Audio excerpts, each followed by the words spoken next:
You know what the Iranians did? They laughed at Obama and they said he's a stupid son of a... Iran was a country that was in deep trouble. We should have never taken the sanctions off before we finished the deal.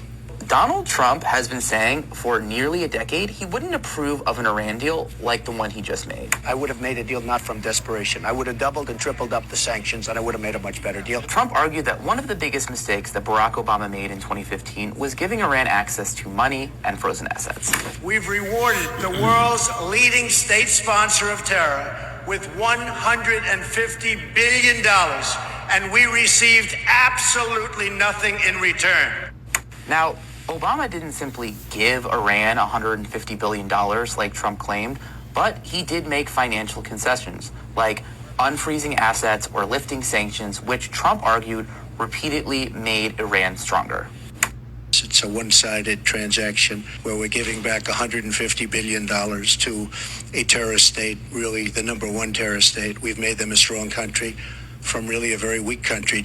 And now, Trump's own administration has signed a deal that commits to making Iranian frozen funds available and lifting sanctions. Trump of the 2016 election cycle argued that the United States gave away its leverage too early. Trump, the art of the deal, right? One-on-one.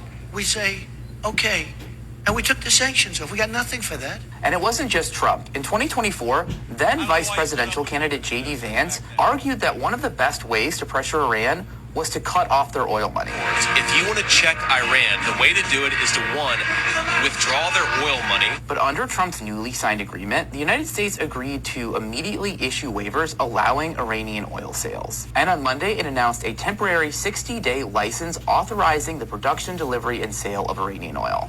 Just weeks ago, while these negotiations were underway, Trump was still publicly rejecting sanctions relief. No sanctions, no money, no nothing. And Trump's top deputies were making similar arguments. Any sanctions relief is condition-based, which means it has to be in return for the reason why those sanctions were put in place in the first place, which is their nuclear program. So yeah, look, Iran is being sanctioned because they enrich uranium. So as senators Marco Rubio and J.D. Vance backed legislation to block Iranian frozen funds from being used even for humanitarian purposes, they argued that money released to Iran, quote, could not be reliably prevented from funding future terrorist attacks. Now they're backing a deal that could do exactly what they spent years warning against. The Trump administration argues that this comparison isn't fair.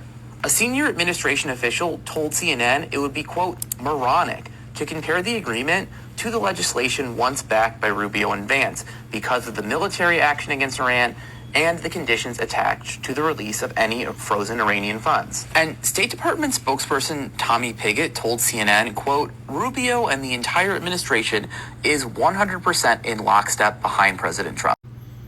Then why have we already unfrozen assets? Has Iran met the benchmarks that Marco Rubio and other members of the administration say that they need to meet in order for assets to be unfrozen? Because we've already unfrozen assets of theirs, I believe, in Qatar and given them access to it. No, it is wrong to compare Trump's Iranian deal with Obama's Iranian deal. Trump's is far worse. Not to mention the fact, wouldn't it kind of blow a hole in the whole Obama's a Muslim theory to say all of these Muslim countries disliked them and laughed at him? Wouldn't he have been their ally?